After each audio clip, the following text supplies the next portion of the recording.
என்ன பள்ளின்னு சொன்னீங்க? தனியார் பள்ளி. இந்த பள்ளிக்கூடத்து பேர்லாம் வைக்கலையா இன்னும்? இந்து பேர் வச்சு உடனே சொல்ல தெரியுதுல உங்களுக்கு? இல்லை, அப்படி அந்த பாகுபாடுமெல்லாம் அப்போ கிடையாது. பேரை சொல்லுங்க. இந்த பேர் சொன்னாலும் தவறு தான், இந்த பேர் சொன்னாலும் தவறு. இந்த பேரை சொல்றீங்க, அவ்வளோ தயக்கம் ஏன்? தனியார் பள்ளின்னு சொல்லு, தனியார் பள்ளிக்கு பேர் இருக்குல்ல. சரி, ஓகே, நீங்களே பேரை சொல்லிடுங்க. இல்லை, நீங்க சொல்லுங்களேன். ஏன் நீங்க, நான் ஏன் சொல்லி, நீங்க சொல்லுங்களேன் பேர், பள்ளிக்கூடத்து பேரை. டொமினிக் சேவியர்னு சொல்லிட்டு ஒரு புனித டொமினிக் சேவியர் பள்ளிக்கூடம். அந்த பள்ளிக்கூடத்து பேரை சொல்றீங்க, ஊடகங்கள் இவ்வளவு பயமா இருக்குது உங்களுக்கு? பயமெல்லாம் ஒன்றும் இல்லை. உடனே இந்த பள்ளி மாணவன் வழக்கில் நீங்க வந்து சிபிஐ விசாரணை கேட்குறீங்க, அதுக்கான அவசியம் என்ன இருக்கு? தமிழக அரசாங்கம் நம்பிக்கை கிடையாது. மாணவனுக்கு நீதி கேட்கறது எப்படி இருக்கு, பள்ளியை இழுத்து மூடணுன்ற கோரிக்கை வைக்கிறது. ஏங்க, ஒரு பள்ளிக்கூடத்தை அடிச்சு நொறுக்குனாங்களாங்க இதே போல ஒரு நடக்கும் பொழுது. அப்ப எங்கெங்க போனீங்க நீங்க? உள்ள போய் பஸ் எல்லாம் கொடுத்துனாங்க தெரியும்ல, அப்ப எங்க போனீங்க நீங்க? பாதிக்கப்பட்ட குழந்தை இறந்துட்டு உட்காந்துட்டு அங்க போய் நிக்கணும் நீங்க உட்காந்து. உண்மை இருந்தால் இந்த பக்கமும் கண்டிப்பா நிக்கணும்ல. நீங்க எப்படி உண்மை எப்படி நீதிமன்றம் சொல்லாம, உங்க தமிழக பஞ்சாயத்து முதல்வர் ஸ்டாலின் சொல்லாம உங்களுக்கு மட்டும் எப்படி உண்மை எப்படி தெரிஞ்சு? அந்த நோக்கத்துக்காக தான் போயிட்டு திருப்பத்தூர் மாவட்ட செயலாளர் தேவராஜ் போய் நின்றாருன்றது உங்களுக்கு எப்படி தெரியும்? திமுக சார்பாக உங்களுடன் ஸ்டாலின், நலம் காக்கும் ஸ்டாலின், இப்படி போன்ற திட்டங்கள்லாம் தொடங்கியிருக்காங்க. உண்மையிலே மக்கள்லாம் கடுப்போட உட்காந்துட்டு இருக்காங்க. கரண்ட் மின்சார பில் ஏற்றியாச்சு, சொத்து வரி ஏற்றியாச்சு, பத்திரப்பதிவு ஏற்றியாச்சு, இருக்கிற அந்த தண்ணீர் குடிநீர் நீர் வரி, கழிவு நீர் வரி எல்லாத்தையும் ஏற்றியாச்சு. இது இல்லாமல் இது நம்ம இந்த சிலிண்டர் கட்டணம் குறைக்கிறேன்னாரு, இன்னும் குறைச்சிட்டுருக்காரு உட்காந்துட்டு. இதில் உங்களோட சன் கூட உட்காந்து என்ன பண்ண போறாரு உட்காந்து. இதெல்லாம் இன்னொரு கொடுமை அந்த அப்பா. நம்ம அதை பற்றி பேசவே வேணாம். இந்த இணையத்தில் கழுவி ஊற்றிட்டு இருக்காங்க.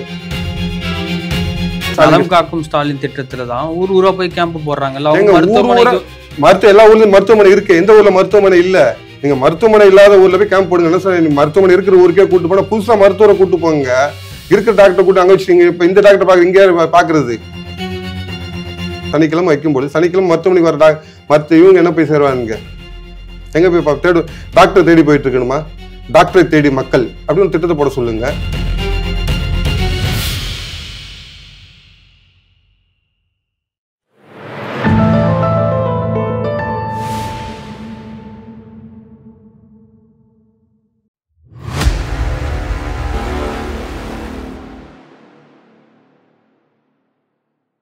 தாமரை டிவி நேயர்களுக்கு வணக்கம். இன்றைய நேர்காணலில் நம்முடன் இணைந்திருக்கும் சிறப்பு விருந்தினர் இந்து முன்னணியின் திருவள்ளூர் மாவட்ட செயலாளர் திரு கராத்தே செல்வா அவர்கள்.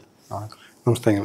திருப்பத்தூர் மாவட்டத்தில் ஒரு தனியார் பள்ளியில் 11ஆம் வகுப்பு படிக்கக்கூடிய மாணவன் மர்மமான முறையில் கிணற்றில் இறந்து கிடந்திருக்காரு. மாணவன் எப்படி இறந்தான்றது தெரியல. எங்கள் பையனுக்கு உரிய நீதி கிடைக்கணும் அப்படின்னு சொல்லிட்டு ஒரு பக்கம் குடும்பத்தினரும் போராட்டம் பண்ணிக்கிட்டு இருக்காங்க. இந்து முன்னணியும் களத்துக்கு போயிருக்காங்க. எப்படி பார்க்குறீங்க? அரசாங்கம் தரப்புலேருந்து என்ன பள்ளின்னு சொன்னீங்க? தனியார் பள்ளி. அந்த பள்ளிக்கூடத்து பேர்லாம் வைக்கலையா இன்னும்? பேர் வச்சுருக்காங்கல்ல. இதே ஒரு இந்து பள்ளியாக இருந்தால் உடனே சக்தி கலைமகள் சரஸ்வதி வித்யாலயா அப்படின்னு தெளிவாக கேட்குறீங்கல்ல. அந்த பள்ளிக்கூடத்து பேர் என்ன பேர்? எதுக்கு பேரெல்லாம் சொல்லுங்க. ஏன் இதை சொல்லுங்க, ஏன் பயப்படுறீங்க? எனக்கு என்ன புரியல. இந்து வந்து இப்போ அதே போல் பார்த்தீங்கன்னா இந்த கள்ளக்கடத்தல் பண்ணிட்டு மாட்டினா இல்லை ஏதாவது பொண்ணை கற்பழிச்சிட்டான் அப்படின்னு சொன்னால் அங்கே ஆயிரக்கணக்கான மாணவர்கள் படிக்கிறாங்க. அந்த பள்ளி பேர் எதுக்கு? அப்போ சரஸ்வதி வித்யாலயா, கலைமகள் வித்யாலயா அப்படி சொன்னால் வந்து அப்போல்லாம் 100 மாணவர்கள், அப்போ 2-3 மாணவர்கள் படிக்கிறாங்களா? அங்கே 1000-1500 மாணவர் படிக்க தானே செய்கிறாங்க. அப்போ இந்து பள்ளிக்கூடம் நடத்தினா பேரை சொல்லலாம். கிறிஸ்தவனோ முஸ்லீமோ நடத்தினா பேரை சொல்ல மாட்டோம். இல்லை கிறிஸ்தவனோ முஸ்லீமோ தப்பு பண்ணால் பேரை சொல்ல மாட்டோம். அந்த இது கூட பார்த்தீங்கன்னா பிரியாணி சாப்பிட்டாலும் செத்து போயிட்டான், இல்லை பிரியாணி சாப்பிட்டா நோய் வச்சுன்னா உணவகம், தனியார் உணவகம், அது பேரை சொல்லுங்களுக்கு ஏன் இவ்வளோ கஷ்டமாக இருக்குது? இதே வந்துட்டு இது சீனிவாசா பேர் இந்து பேர் வச்சு உடனே சொல்ல தெரியுதுல உங்களுக்கு? இல்லை, அப்படி அந்த பாகுபாடுமெல்லாம் கிடையாது. அப்போ பேரை சொல்லுங்க. இந்த பேர் சொன்னாலும் தவறு தான், இந்த பேர் சொன்னாலும் தவறு. இந்த பேரை சொல்றீங்க, அவ்வளோ தயக்கம் ஏன்? தனியார் பள்ளின்னு சொல்லு, தனியார் பள்ளிக்கு பேர் இருக்குல்ல. சரி, ஓகே, நீங்களே பேரை சொல்லிடுங்க. இல்லை, நீங்க சொல்லுங்களேன். ஏன் நீங்க, நான் ஏன் சொல்லி, நீங்க சொல்லுங்களேன் பேர், பள்ளிக்கூடத்தை பேரை. டொமினிக் சேவியர்னு சொல்லிட்டு ஒரு புனித டொமினிக் சேவியர் பள்ளிக்கூடம். அந்த பள்ளிக்கூடத்து பேர் சொல்றீங்க, ஊடகங்கள் இவ்வளவு பயமா இருக்குது உங்களுக்கு? பயமெல்லாம் ஒன்றும் இல்லை, மாணவர்கள் நலன் கருது அந்த பேர். அப்ப இந்து பள்ளிக்கூடத்துல அப்ப இந்து பள்ளிக்கூடத்தில் படிக்கிற மாணவர்கள் நலன் கருத மாட்டீங்க. கிறிஸ்தவ பள்ளிக்கூடத்தில் மட்டும் மாணவர் நலன் கருதுவீங்க நீங்க. அதுபோல இந்து நடத்துற ஹோட்டல் மட்டும் அப்போ உள்ள சாப்பிட்ற உணவகத்துல சாப்பிட்றவங்களுக்கு வந்து உடல் பத்தி கவலைப்பட மாட்டீங்க. கிறிஸ்டின் முஸ்லீம் மட்டும் கவலைப்படுவீங்களா? அவங்க மாணவன் மாணவன் தானே, ரெண்டும் ஒரே நாட்டில் தானே வசிச்சுட்டு இருக்கோம், ஒரே இடத்துல படிச்சுட்டு இருக்கோம், ஒரே பாடத்துல தானே படிச்சுட்டு இருக்கோம். அப்ப நீங்க கேட்காம கேள்வி தெளிவா கேட்டு போயிட வேண்டியதானே. அது மட்டும் தனியார் பள்ளி, மர்ம நபர் அப்படின்னு போயிட்டு இருக்கீங்க. அந்த பள்ளிக்கூடத்தில் பையன் வந்து 1ஆம் தேதி காணாமல் போகிறான். அவங்க அப்பா அம்மா போய் கேட்குறாங்க, 3 நாள் பையனை காணும் அப்படின்னு சொல்லிட்டு. பள்ளி நிர்வாகம் அலட்சியமாக பதில் சொல்லுது, அவன் எங்கே செவரு குச்சி ஓடி போயிருப்பான் அப்படின்னு சொல்லிட்டு. அதுக்கப்புறம் தொடர்ந்து இது பண்ண உடனே அப்புறம் பார்த்தா மூடப்பட்ட கிணற்றுக்குள் கிடக்கிறான், வலையால மூடப்பட்ட கிணத்துக்குள் பிணமா கிடக்கிறான். 3 நாள் அந்த பையன் பிணமா கிடந்திருக்கான். அந்த பையனோட உடல் வந்து அந்த இதுல கிடந்திருக்குது. அந்த தண்ணியை தான் பள்ளி மாணவர்கள் படிச்சிருக்காங்க. நீங்க சொல்றீங்களே பள்ளிக்கூட மாணவர்கள் பாதிக்கப்பட, பேரை சொன்னா பள்ளிக்கூட மாணவர்கள் பாதிக்கப்படுவான்னு சொல்றீங்களே, அந்த பிணம் இருந்த அந்த உடல் கிடந்த கிணத்து தண்ணி தான் 4 நாளா குடிச்சிட்டு இருக்காங்க அந்த பள்ளிக்கூட மாணவர்கள். அப்ப நீங்க அதை பத்தி கவலைப்படல, இந்த அரசாங்கம் அதை பத்தி கவலைப்படல. அவ அந்த மாணவன் வந்து 3 நாள் உள்ள கிடக்குறான். ஒருவேளை கொலை செய்து அந்த கிணத்துல போட்டிருந்தா கூட வேணும்னே போயிட்டு பள்ளி நிர்வாகம் அதை தண்ணியை வந்து மாணவர்களுக்கு கொடுப்பாங்களா? நம்ம யோசிச்சு பார்க்கணும்ல. உள்ள பள்ளிக்கூட நிர்வாகம் தான் காப்பாற்ற முயற்சிக்கிறது குற்றவாளியை. நான் என்ன சொன்னா, பள்ளிக்கூட நிர்வாகத்தில் தெரியாம உள்ள போய் ஒருத்தன் போயிட்டு உங்க வீட்டுக்குள்ள ஒரு கொண்டு வைக்கிறான்னு உங்களுக்கு தெரியாம ஒருத்தர் வச்சுட்டு போயிருந்த பொருளை, நான் ஒரு பொருள் உங்க வீட்டில் வச்சுட்டு போறேன், உங்களுக்கு தெரியாம வச்சுட்டு போயிருவேன். நான் உங்க கூட யாரோ ஒருத்தருக்கு ஆதரவு கொடுக்குறாங்க, நான் வந்து உள்ள வச்சுட்டு போறேன். அப்ப அவங்க உள்ள கொடுக்க சொல்ல, சரி பணத்தை உள்ள போட்டு கொலை பண்ணி பணத்தை மூடி வைக்கிறீங்க, சரி அதை மூடி வச்சிருக்கீங்க, ஆனா தண்ணியை குடிக்கிற எத்தனை பேர் செய்து போவானுங்க? நிச்சயமா. அப்ப அதுக்கு யார் பதில் சொல்றது? இந்த அரசாங்கம் தானே பதில் சொல்லி. ஆனால் இது அரசு உதவி பெறும் தனியார் பள்ளி. அப்ப அரசு உதவி கொடுக்க சொல்லி இதெல்லாம் யார் பார்க்க வேண்டிய இது யாருக்கு இருக்குது? இந்த அரசாங்கம் என்ன செய்யுது? இன்னும் சொல்லணும், திருத்தணி கோயில் வந்து ஆடி கிருத்திகை வருது. அங்க வந்துட்டு அன்னதானம் பண்ணணும்னா உணவுத்துறையிட்ட போயிட்டு, இப்போ உணவு பாதுகாப்புத்துறையிட்ட போயிட்டு சான்றிதழ் வாங்கிட்டு வரணும், ஆனால் அன்னதானம் கொடுக்கலாமா வேணாமா அப்படின்னு சொல்லிட்டு. இந்துக்கள் இடம் இப்படி ஒரு நிலைமை இங்க. இப்ப உடனே இந்த பள்ளி மாணவன் வழக்கில் நீங்க வந்து சிபிஐ விசாரணை கேட்குறீங்க, அதுக்கான அவசியம் என்ன இருக்கு? தமிழக அரசாங்கம் நம்பிக்கை கிடையாது. நீங்க இந்த அவரே முதலமைச்சர் என்ன செஞ்சார்? இதுக்கு என்ன பண்ணாரு அஜித்குமார்? இதுக்கு சிபிஐக்கு நாங்கள் மாற்றோம் அப்படின்னாரு. ஏன் அவருக்கு அவர் காவல்துறை நம்பிக்கை இல்லை, இவங்க சரியா செயல்படுவாங்க நம்பிக்கை கிடையாது. அந்த ஒரு இது பெண்மணி ஒரு அந்த அதிகாரி, ஒரு பெண் அதிகாரி ஒருத்தர் சொல்றாங்க, போலீஸ் காவல்துறை அதிகாரி சொல்றாங்க, சீன் கிரியேட் பண்ணாது அப்படின்றாங்க. ஏன்னா இந்த காவல்துறை அப்படிதான் இருக்குது, அவருக்கும் தெரியும். நீங்க பாருங்க, சில விஷயங்கள்லாம் பாருங்க.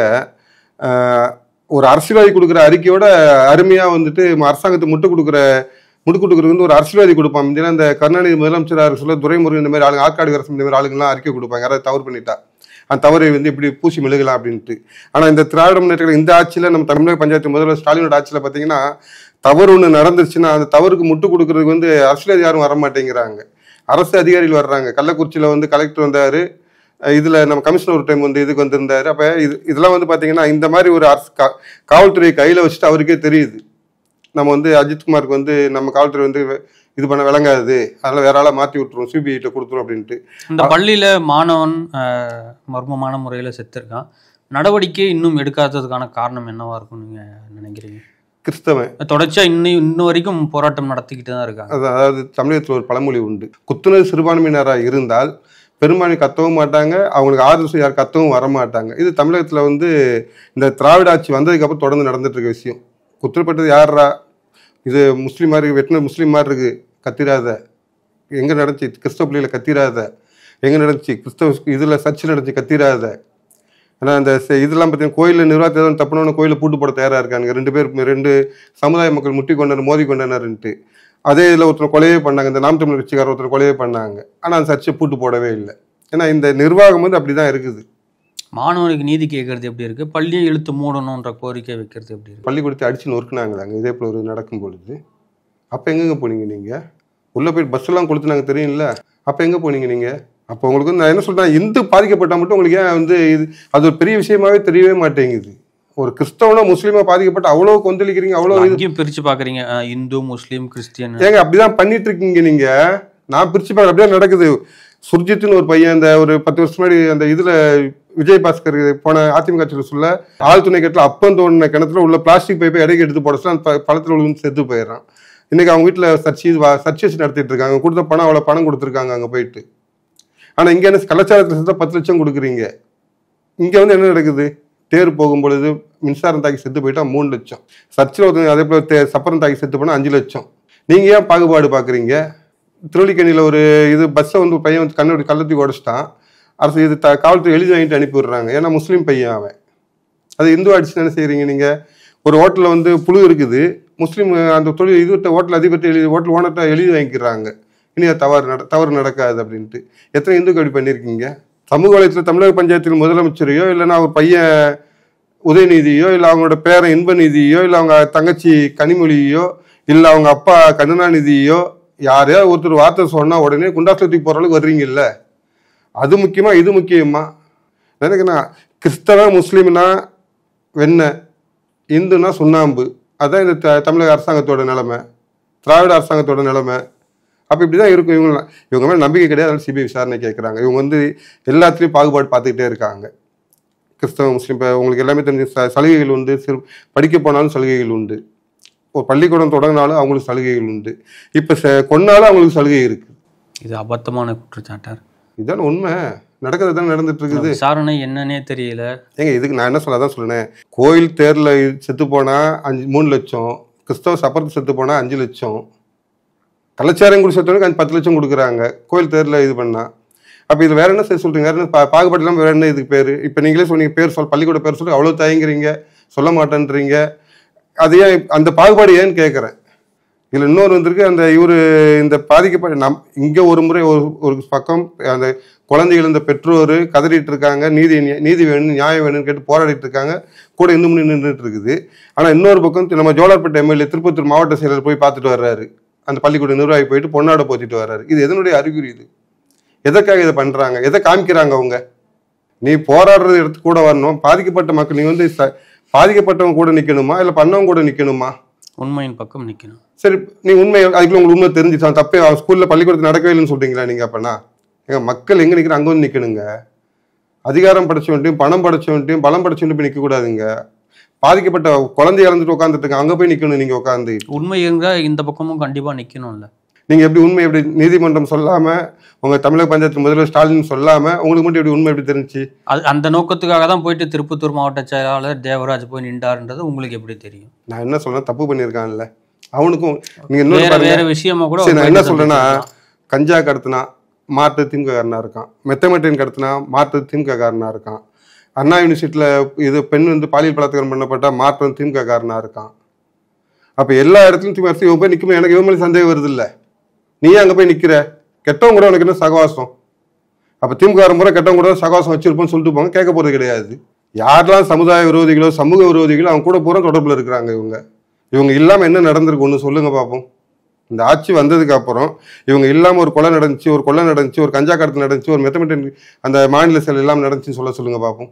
பாராளுமன்றத்தில் ஒரு கேரளா எம்பி வந்து கேட்குறாரு, நிர்மலா சீதாராமன் அவர்களும் கிறிஸ்துவ பள்ளியில் தான் படித்தாங்க, ஜேபி நட்டா மத்திய அமைச்சர் அவரும் கிறிஸ்துவ பள்ளியில் தான் படித்தாங்க, இன்னும் பலர் படிச்சிருக்காங்க, உங்களால என்ன மதமாக மாற்றிட்டாங்க அப்படின்ற ஒரு கேள்வியை வச்சிருக்காங்க. கிறிஸ்தவ பள்ளியில் தான் படித்தாங்கன்னு முதல் காரணம் என்னென்னா, அரசு பள்ளி அப்படின்னு எடுத்துக்கிட்டிங்கனாலே எவ்வளோ தரம் குறைவாக இருக்குமோ அவ்வளோ தரம் குறைவாக இருக்குது. பள்ளிக்கூடத்துக்கு போகிற நேரம் வந்து சரியான நேரம் இது பண்ண மாட்டாங்க. நீங்கள் உள்ளே போனீங்க அந்த அரசு வேலைன்னா ஒன்று. அந்த அளவுக்கு இங்கே மதமாற்றம் நடக்குதா என்ன?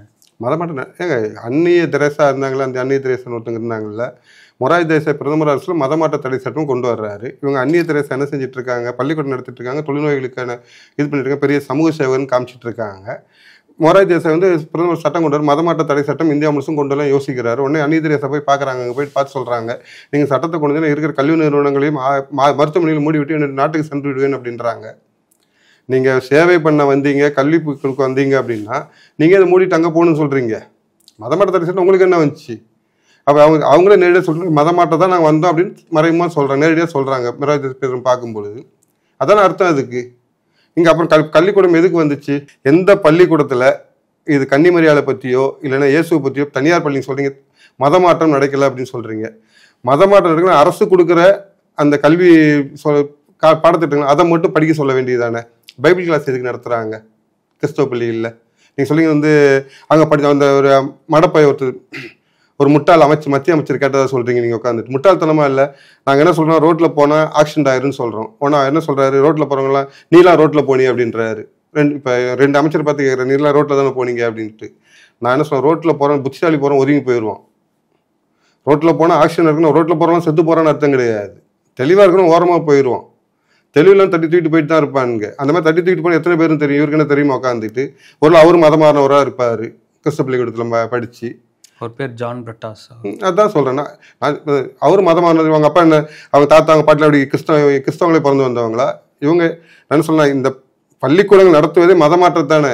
அந்நிய தெரேசா தானே சொல்லிட்டு போயிருக்காங்க, நான் கல்வி நிறுவனத்தை அதுதான் நடத்த வந்திருக்கேன்ட்டு. இல்லை கிறிஸ்தவம் வந்து சொல்லிட்டுங்க, நாங்கள் வந்து அந்நிய தெரேசா வந்து கிறிஸ்தவ வச்சு ஏற்றுக்க மாட்டோம், கிறிஸ்தவ மதம் தள்ளி வச்சிடறோம் அப்படின்னு சொல்லுங்க, நான் சொல்லிடுறேன். இனிமேட்டு வந்து மதமாற்றம் இல்லைப்பா, கிறிஸ்தவ பள்ளி கல்வி கொடுக்க தான் வந்திருக்காங்க அப்படின்னு சொல்லிட்டு எந்த ஒரு கிறிஸ்தவ பள்ளியாவது அறிவிக்கட்டும். அந்நிய இல்லை ஏதோ ஒரு மத போதை பாதிரியாராக அவர் சொல்லட்டும், நாங்கள் கல்வி வந்து சேவை பண்ண தான் வந்தோம். இந்த அப்பாவு அறிவிக்கப்படாத பாதிரியார் ஒருத்தருக்கு சுற்றிட்டு இருக்காரு. அவரையாவது சொல்ல சொல்லுங்க.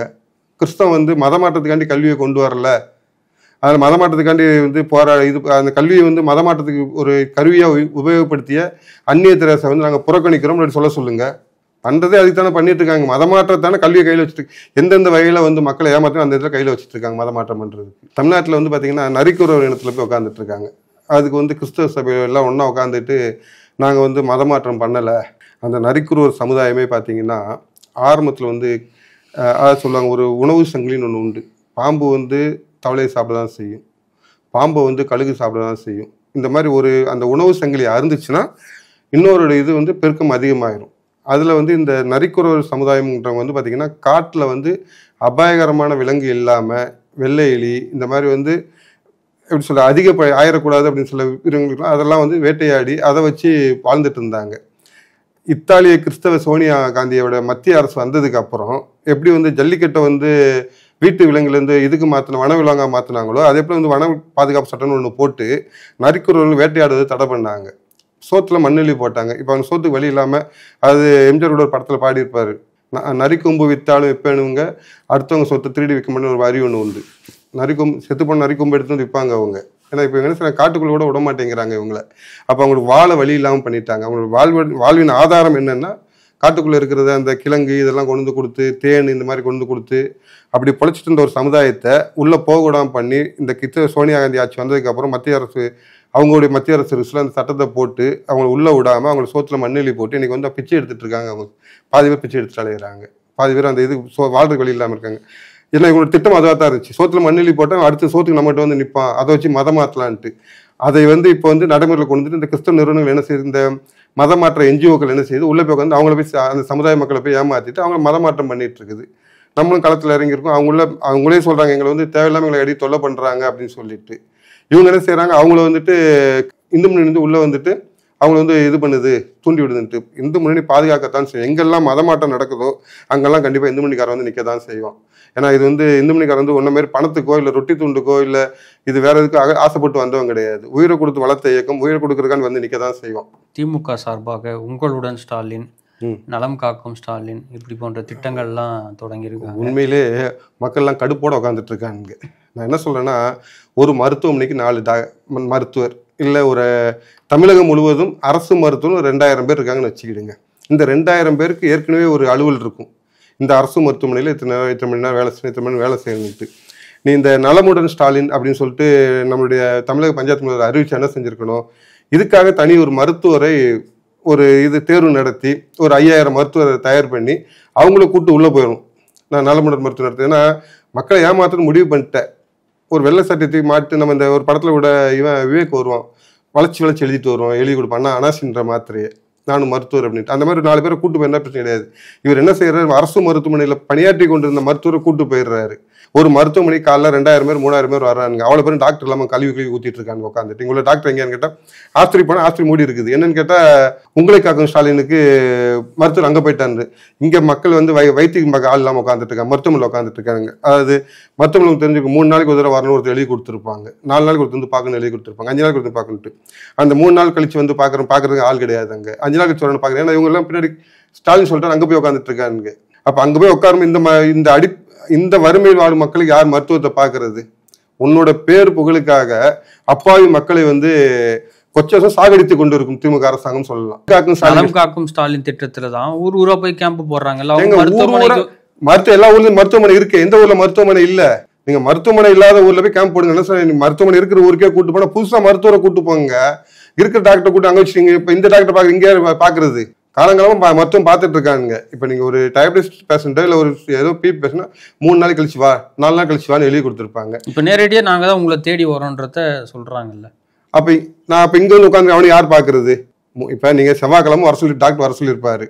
நீங்க புதன்கிழமை எங்க ஊர்ல வந்து மருத்துவம் இது போறீங்கன்னு வச்சுருங்க, நலங்கு முகாம் போறீங்கன்னு வச்சுருங்க. என்ன செவ்வாய்க்கிழமை மட்டும் புதன்கிழமை வாரத்துக்கு ஒரு நாள் அது சனிக்கிழமை மட்டும் தான் போடுறாங்க, தினம்தோறும் அந்த முகாம் வந்து போறது கிடையாது. சரி, சனிக்கிழமை வச்சுப்பான். சனிக்கிழமை வைக்கும்போது சனிக்கிழமை மருத்துவமனைக்கு வர இவங்க என்ன போய் சேருவானுங்க? எங்க போய் டாக்டர் தேடி போயிட்டு இருக்கணுமா? டாக்டரை தேடி மக்கள் அப்படின்னு திட்டத்தை போட சொல்லுங்க ஸ்டாலின்கிட்ட. எப்படி நலம் காக்கும் ஸ்டாலின்ற மாதிரி டாக்டரை தேடி மக்கள் அப்படின்னு திட்டம் தான் வைக்கணும் போல இருக்குது.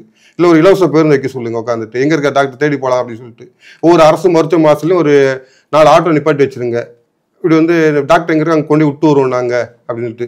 இன்னொன்று இந்த உங்களுடன் ஸ்டாலின் ஒரு கொடுமை ஒன்று இருக்குது பாருங்க. அது கேட்டால் கடைக்காலம் கழுவி குத்துறான் உட்காந்துட்டு. 200 இருந்த இது மின்சார கட்டணம் இன்னைக்கு 2000 வந்திருக்குது. 200 இருந்த சொத்து வரி இன்னைக்கு வந்து 20,000 வந்திருக்குது. 200 இருந்த பத்திர கட்டணம் இன்னைக்கு வந்து 3000 4000 வந்திருக்குது.